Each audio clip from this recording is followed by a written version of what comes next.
So it's finally time for the Olympics, 1 year later than it should have been, and we're only a few hours away from the first game, Japan versus Australia. And what else can we say but I am excited.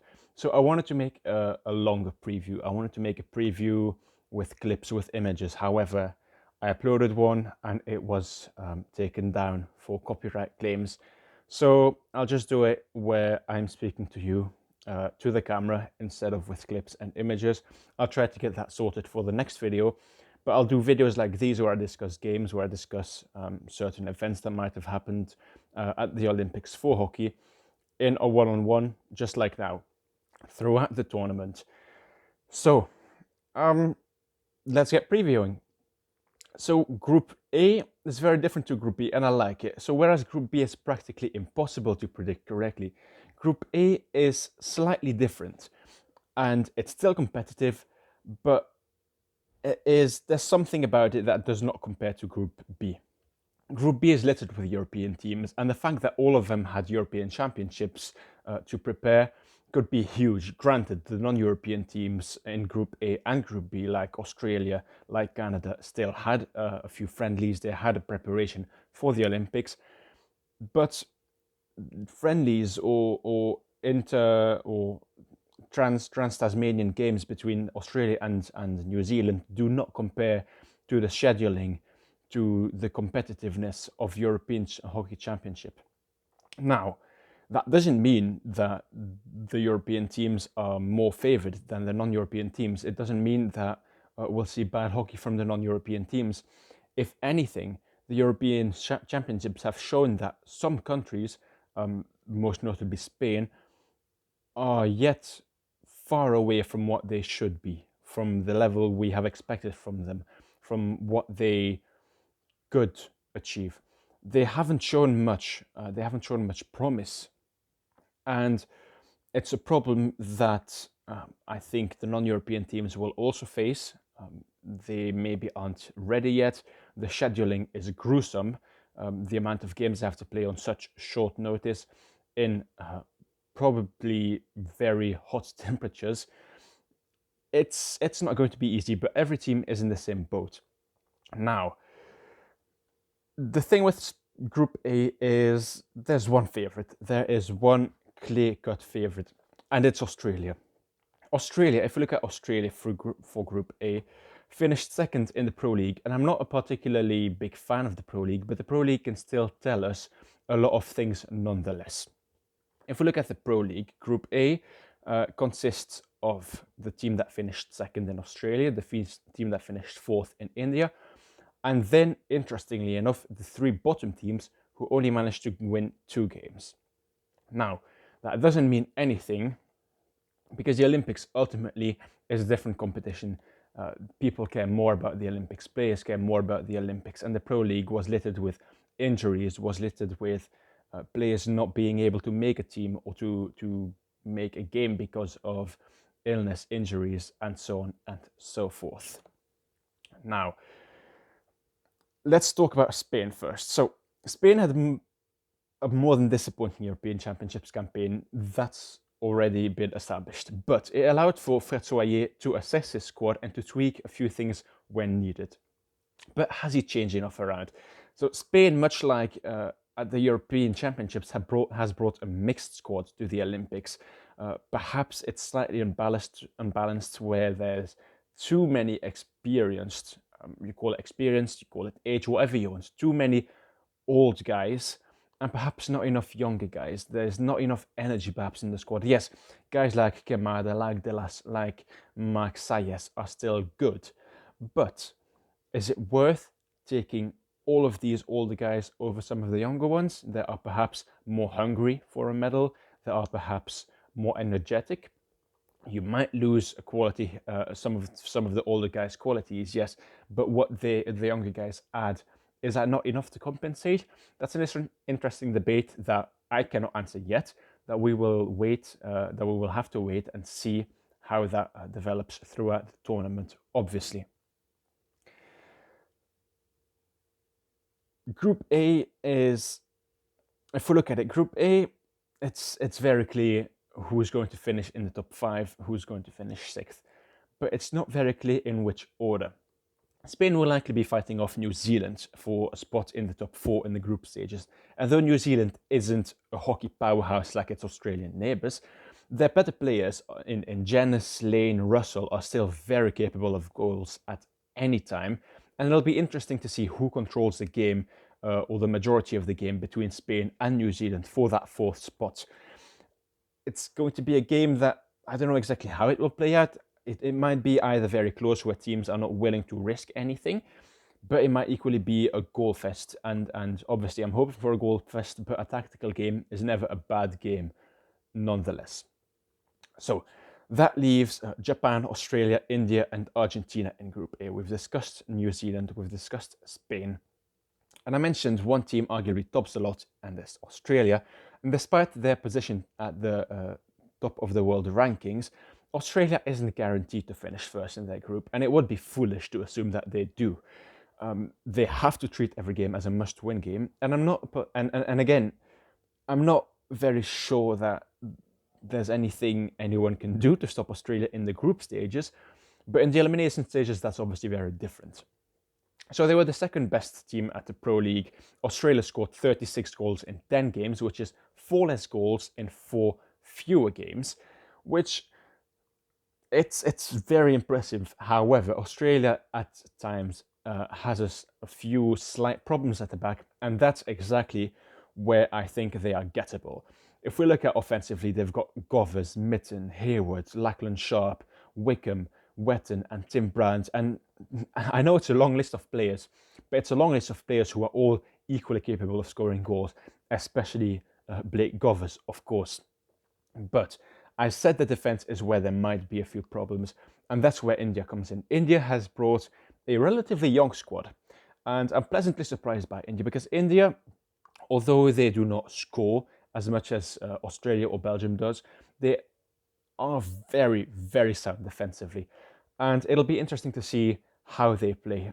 The way they've played recently is that they close shop at the back, and yes, they might concede, but they are very good on the counter. They've got very good set pieces, and they will tire opponents out, and then from there on, control large parts of the game, control the tempo, decide how the game is played, and they'll adapt in the beginning of the game to the situation that the opponents put themselves in, but they make the opponents adapt later on, which obviously is harder with fatigue and all, and it's a good game plan.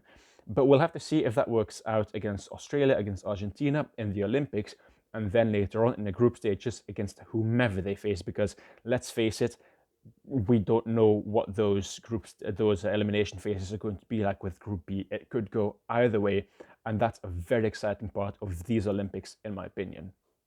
So India is interesting in that they've recently beaten European champions Holland 5-2. They've beaten Belgium 2-1. They narrowly lost against Australia, but they also drew against Australia. And then they also comfortably beat Argentina and drew against Argentina. And I'm not counting shootout wins or shootout losses as wins or losses. They are just draws to me. But they've seen a surge in their fortunes recently, and they can definitely beat any opponents that are presented to them. So now, Spain, New Zealand, Japan, Argentina. Japan and Argentina are the two that are the hardest to call, because Spain and New Zealand, we know they'll be fighting for that 4th spot, maybe that 3rd spot, depending on Argentina. But Argentina is pretty much guaranteed a top 3 spot, or again 4th if Spain were to upset or New Zealand were to upset them. But I mentioned 3 teams only managed to win 2 games in the Pro League. And again, the Pro League is completely different. It doesn't mean much. But Argentina have struggled in their preparations. They have struggled in the Pro League. And if we look at them, it's not a squad that is very inspiring. They've got many problems in the squad. They've got many problems not with the players. There is quality in the players. Their coaching does have some quality, but the squad has been faced with obviously the Payet who has been ostracized from the squad, obviously, and that he hasn't really ever been replaced in that team. It's fine if there's problem. It's not fine if there's problems. There are problems with the coach, fine, but you need to find ways to to replace Payet. You need to find ways to replace what he brings. And I'm not sure they have done that. If you look at their squad, they've brought a very old squad, much like Spain, but even worse. They're reliant on a 42-year-old goalkeeper, and though Vivaldi is still a good goalkeeper, he's obviously not in his prime. His reflexes are not what they used to be, and it's very concerning with Argentina. Their Pro League stats, they barely manage to score many goals. They barely manage to score 2 a game, which obviously you might say 2 a game is great, but every team manages to do that pretty much, except New Zealand. They conceded 35 goals in 12 games, which is absolutely dire. They lost big games. They lost important games against Australia with a big score. And the rest of the team, not only Vivaldi in net, but Ray in the defense is 36. Lopez in defense is 36. Pedro Ibarra in defense is soon to be 36. It's not very reassuring, shall I say. If I'm an Argentinian fan, it's not very reassuring to have guys who are 36 and older at the back. Because the midfield and the forward line is very good. They've got Keenan, they've got Casella, Lucas Martinez, Mazzilli even. Mazzilli is 32. That's not very old. He's still an excellent, excellent player. But Lucas Villa is soon to be 35. Lucas Rossi in midfield is 36 as well. It's not a balanced squad. Yes, you need experience at the Olympics, but too much of one thing is not good enough. And you have to think for the future as well. In 3 years, Rossi, Lopez, Ray, Ibarra, they're not going to be there, arguably.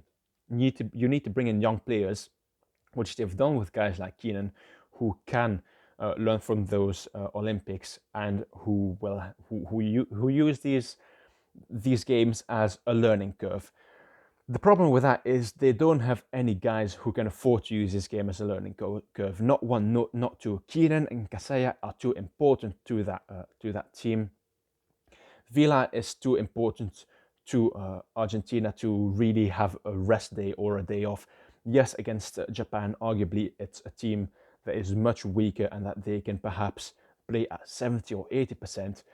But as I said, they're not guaranteed to finish third. They could finish fourth, and they want to avoid the better teams from Group B. So are they able to really play at 70, 75, 80% against Japan? They need to score goals. They need to get that goal differential up in case it comes down to goal differential. And in that instance, I don't think Argentina has what it takes to finish above Australia or India. And now Japan obviously is the host. And when it comes to host countries, London 2012, that's not a problem. GB has always been an Olympic team. But we saw that with Brazil. Brazil got destroyed at the 2016 Olympics. And though Japan is a better country at the Olympics, and their coaching is very good, obviously Siegfried Eichmann isn't the best coach in the world, but he isn't bad at all. He's a very knowledgeable coach. He's a very good coach. He knows what it takes to win games.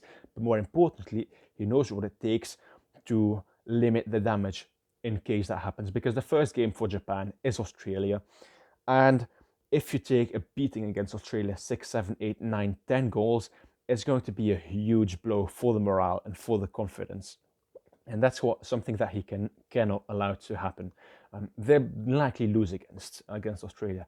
They'll likely lose every game, but it's not outside the realm of possibilities to see Japan draw a game or maybe even win a game against, let's say, New Zealand or maybe even Spain, if Spain or New Zealand are not in a good in good form on the day of the game.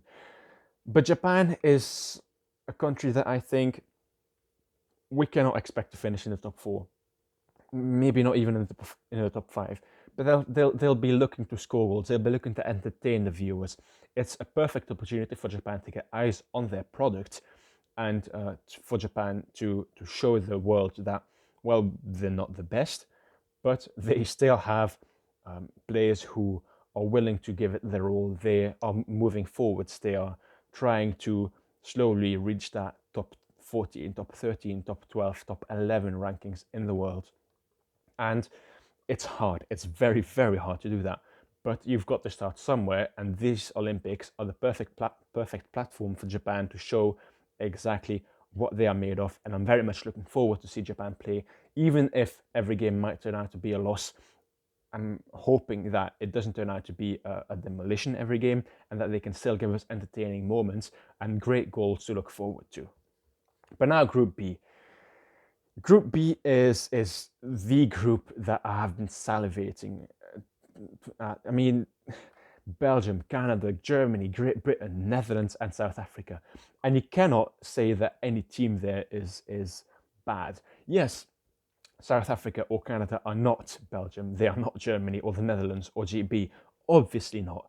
But you think of players that those teams have. Scott Tupper for Canada is the perfect example of a player that perhaps isn't world class or wouldn't play in one of the better teams in the Netherlands or in Belgium, but he can definitely do damage on the pitch. Sorry, you've got guys like Matthew Sarmento, who has played in Belgium for Leuven, who is a very decent player. You've got guys in the South African team who play in Holland, who play in Germany. Obviously, Austin Smith is the most prominent one, but you've got Nicholas Spooner, who plays for Harvester Hunde in Germany. You've got Timothy Drummond, who plays for Klein Zwitserland in the Netherlands. It's a good team. They can do some damage. Now, am I expecting them to beat the Netherlands, to beat Germany or Belgium? No, but South Africa and Canada will be looking to perhaps get a point or a victory even over Great Britain, or maybe nick a draw against Belgium or Germany if possible. Now, I don't think Belgium, Germany, and the Netherlands will lose to any of those teams because they know the importance of finishing first in Group B and potentially facing Spain or New Zealand in the fourth place in the elimination games. But Great Britain is a different story. Now, obviously, Great Britain isn't a bad country. We've seen at the European Championships, Great Britain is really good, actually. And they've got some excellent players. They've got excellent goalkeeping in Ollie Payne. They've got Zach Wallace. They've got Liam Ansell. They've got Sam Moore, Phil Roper, all excellent players who, on their day, are world class. And Zach Wallace, not even on his day, just he steps on the pitch and he's always world class, and it's great to see for GB. But as I've said, the absence of Alan Forsyth is something that has to be noted, and is something that could end up biting GB in the butt. But Great Britain, can they continue on their European Championships path? Can they upset the Netherlands, Germany, or Belgium, finish higher than fourth, and then potentially face India, Argentina, Spain, New Zealand, and go on to the semi-finals, go on to the final maybe? That's interesting. That'll be interesting to see, because Danny Carey knows what he wants from his squad, and this squad knows what they're capable of. I don't think it's going to happen, the semi-finals or the final, but I don't think they're going to be pushovers either. Now, if Great Britain obviously loses against Canada or South Africa, it's a whole different story. But Group B is very much the group that relies on Great Britain to lose or win against certain teams, in my opinion. Belgium, I don't think, will win each game in Group B. Neither will Germany, neither will the Netherlands. So they will beat each other, but one of those three teams will also lose to South Africa, Canada, or Great Britain. And who that is, I don't know yet. But when it happens, or if it happens rather, that is when we could see some major changes in the how this competition pans out, and maybe even in who we might see win a medal or who we might see lose a medal, therefore, as well. Belgium obviously is the favourites for Group B, and many people would put them as favourites for the Olympics. They're not my favourites for the Olympics. That still remains Australia. But if we look at Belgium at the European Championships, it's very clear to see that they use that competition as a preparation for the Olympics. They weren't too fussed with winning the medal. Obviously, if they were to play the final, they would have given 100%.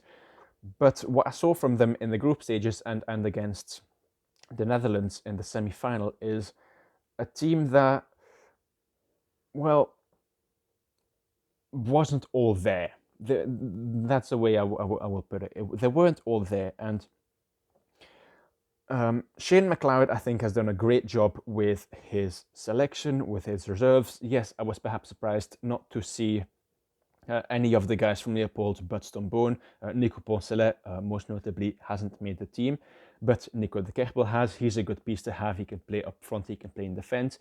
Thomas Briels is listed as a reserve. We'll still have to wait and see if he actually comes into play, because there's a few injuries and a few problems in the Belgian squad. But I think it was the right decision to make Thomas Briels a reserve. Going forward, Belgium has been, I would argue, slightly better than without Thomas Briels than with him. And those are the things that really make a team or really break a team. Right decisions. And Belgium so far has made the right decisions. Now, if we look at the Netherlands and Germany, the Netherlands absolutely played the European Championships to win. That's without a doubt. You cannot argue that fact. They played to win. But how much did the European Championships take out, and what did they actually learn? Because now they played to win, but they didn't actually see what works. They didn't try anything to see what works or what doesn't work, and that could be a risk going into these Olympics. Now, I'm not saying that they'll lose immediately in the knockout rounds, but I'm not saying that they'll do as well as we all expect them to be. I think Max Caldas is still very much aware of the problems that this Netherlands team could face at the Olympics, most notably at the back, that they have a few moments where perhaps they lack concentration. They have a few moments at the back where they take too many risks at times. And going forward, though they execute the counter very well, and their midfield with Van As, with Bakker, with Kroon, plays it brilliantly, or with what's his name? With I'm so sorry, I have a blank now. I'm going to go to the team. Exactly, Schuurman, sorry. So as I was saying, the midfield with Schuurman, Bakker, Kroon, Van As is for the Netherlands is excellent in that defensively they set up to a 5 at the back, in that Schuurman drops to the back, and then Bakker or Kroon or Van As goes up to the forward line, creating four attackers, 5 defenders, and then only one midfielder to distribute the ball, to run the play, and to really create space for himself. And that's an excellent tactics. But it takes out a lot of the Netherlands. It takes out a lot of energy. And in Group B, energy will be very valuable because of their opponents. And obviously in the knockout stages, with those games coming thick and fast. But it all depends also on how Germany decides to play. And Germany we all know, I was very surprised with the squad. There's no Malte Helvig. There's a few other guys who were left out that I was slightly surprised at. But Netherlands-Germany will be the game that I'm most intrigued about, because I'm expecting Belgium to finish first in this group. But if Germany beats the Netherlands, or vice versa, and then Great Britain manages to take a point off of the team that lost that game, then it becomes all of a sudden a very, very interesting group, where we might actually see the Netherlands or Germany finish fourth and face India or Australia, or maybe even Argentina, if Argentina managed to finish first in Group A.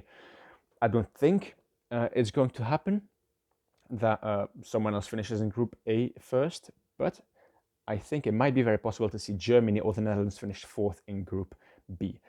I don't think it'll happen, again, because I think South Africa and Canada can also take points off of GB, in which case it doesn't really matter if GB takes points off Germany or the Netherlands. I'm still expecting them to finish fourth in that case. But we'll see. In terms of my predictions, who do I think is going to win? Who do I think is going to finish top scorer? Who do I think is going to get the other medals, silver and bronze? I think the final is likely to be between, I would say, Australia and And the team that